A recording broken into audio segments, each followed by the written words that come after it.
প্রিয় 2024-এর মাধ্যমিক শিক্ষার্থী বন্ধুরা, তোমাদের সকলকে আরও একবার স্বাগত জানাচ্ছি আমাদের ইউটিউব চ্যানেলে।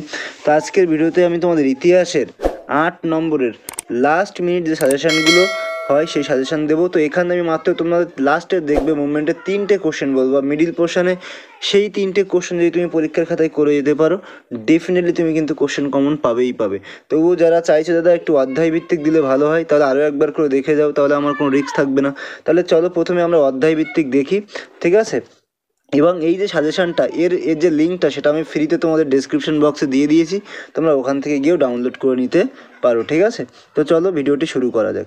এখানে দেখো তোমাদের অ্যাকচুয়ালি প্রথম এবং অষ্টম অধ্যায় থেকে কোনো প্রকার 8 নম্বরের প্রশ্ন আসে না, ঠিক আছে? তাহলে তোমাকে পড়তে হবে 2 থেকে সপ্তম অধ্যায় অবধি। তার মধ্যে দেখো আমি তোমাদের 20খানা 8 নম্বরের প্রশ্নের উত্তর দিয়েছিলাম পিডিএফ সহকারে, ঠিক আছে?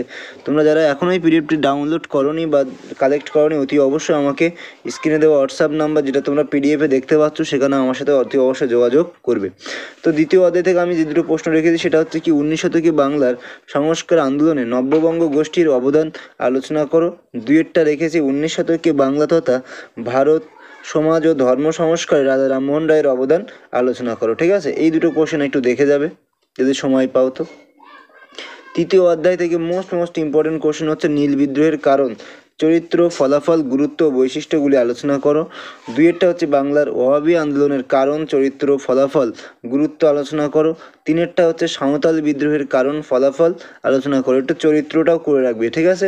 তাহলে তৃতীয় অধ্যায় থেকে এই 3টে কোশ্চেনের মধ্যে নীল বিদ্রোহটা আর সাঁওতাল বিদ্রোহটা এই দুটো কিন্তু খুব ভালো করে যাবে, ঠিক আছে? চতুর্থ অধ্যায় থেকে দেখো সংক্ষেপে মহাবিদ্রোহের চরিত্র প্রকৃতি বিশ্লেষণ করো। লেখায় ও রেখায় জাতীয়তাবোধের বিকাশ আলোচনা করো। দেশপ্রেমের বিকাশে বঙ্কিমচন্দ্রের আনন্দমঠ উপন্যাস এবং বিবেকানন্দের বর্তমান ভারত গ্রন্থের ভূমিকা আলোচনা করো। এই কোশ্চেনগুলো, এই 3টে কোশ্চেন সম্পূর্ণ দেখে যেতে হবে, ঠিক আছে? এই 3টে ছাড়বে না।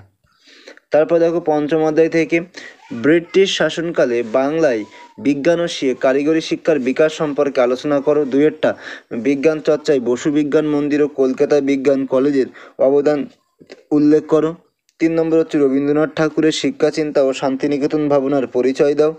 ষষ্ঠ অধ্যায় অসহযোগ আন্দোলন ও আইন অমান্য আন্দোলনকালে শ্রমিক আন্দোলনের বিস্তার ও বৈশিষ্ট্য লেখো। এটাও মোস্ট একটা ইম্পর্টেন্ট কোশ্চেন। আবার ভারত ছাড়ো আন্দোলনে শ্রমিক ও কৃষকদের ভূমিকা বিশ্লেষণ করো, ঠিক আছে? এর পরবর্তী দেখো সপ্তম অধ্যায় অহিংস অসহযোগ বা আইন অমান্য আন্দোলনে ছাত্র এবং নারীদের ভূমিকা বিশ্লেষণ করো।